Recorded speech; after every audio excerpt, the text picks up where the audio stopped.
People ask me all the time about cracking knuckles or cracking your joints.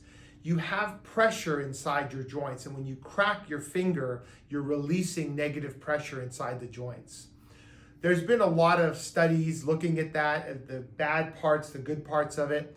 I think it's not detrimental, it's not bad to crack your joints.